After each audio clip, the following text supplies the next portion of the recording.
Hey everyone, Ben here, back with a new money-saving guide for iRacing in 2025. It includes tips and links to the resources you need to help you maximise the racing that you get for the money that you spend on iRacing. If you enjoy the guide and find it useful, be sure to leave a like, and to help the wider community, please do include your top iRacing spending tips in the comments. If you're signing up to iRacing for the first time, the new joiner discounts mean you will save relatively more money the longer that you subscribe for. But there's nothing wrong with signing up for shorter periods if you're unsure about committing for so long. In reality, your biggest expense is going to be on purchasing content in any case. But remember, if your subscription expires, you won't be able to access that content until you renew. The best time to renew as an existing player is the annual Black Friday sale, where there are usually significant discounts to be had, so do bear that in mind too. The amount of content you get included with your base subscription in 2025 has expanded significantly since this time last year, and it isn't just rookie content either.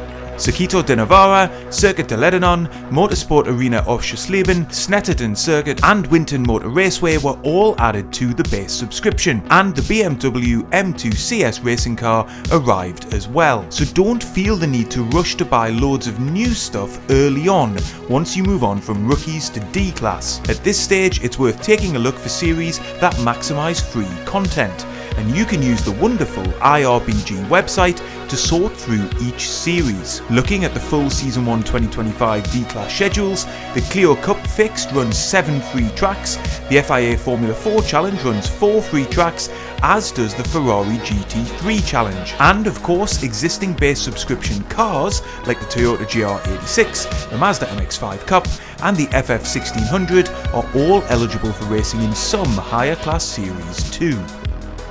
Overall though, as you progress in iRacing, how much you spend and your ability to race will depend much more on the tracks that you own rather than the cars that you buy. Each real-world year in iRacing consists of 4 12-week seasons, and the track rotations in each official series will change from season to season. Some tracks might carry over, but it's entirely possible that as the service transitions from one season to another, you're looking at purchasing a bunch of new tracks to be able to keep racing in it week to week. That's why it's important to take a look at the official iRacing forums for specific series that you want to race, or where they exist, to get involved with Discord communities. Each can give you a sense of what this track rotation is likely to be ahead of time, giving you more notice to plan.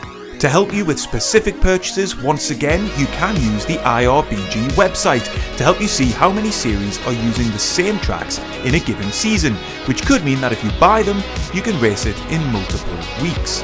For example, for Season 1 2025, you might only have enough money to purchase one extra track to run in the GT4 Fixed Challenge. You could opt for Canadian Tire Motorsports Park, which features in Week 6, but which only appears in 5 other series this season.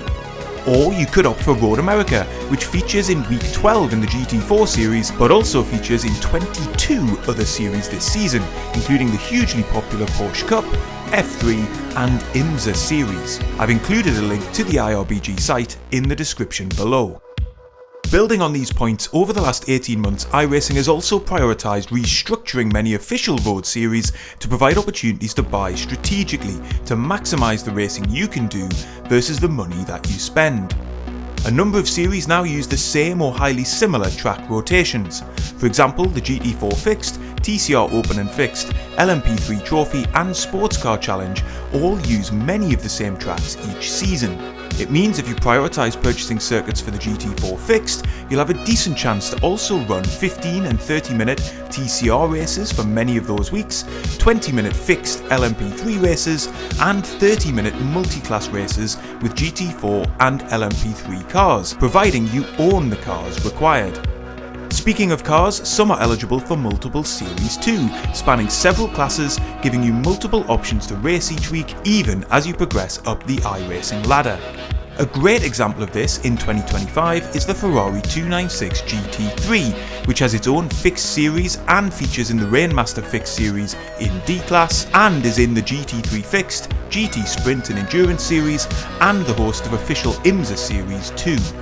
In total, at the time of publishing, this one car can race in 9 separate series in any given season. Ideally, when you buy new content, you want to feel confident you're going to be able to enjoy multiple splits with full grids for the best racing, week in and week out. We can use the excellent iRacing stats website to find out which series are likely to give us the best chance of getting multiple splits of full grids in 2025. For example, so far in Season 1 2025, you can clearly see that the most popular Formula Car series are dominated by the various F4 schedules and the Super Formula Lights in C-Class. Don't despair though if you want to run other higher powered Formula cars. The B-Class Super Formula and IndyCar Fixed series may both have significantly fewer regular drivers, but they will still go to multiple splits at the most popular times of the day, depending on the track that you're running at. It's ultimately much more challenging to find regular full grids in things like the Grand Prix series in A-Class or the more historic series. But communities do exist around these cars, which will provide a weekly race or two with a stacked grid in specific time slots.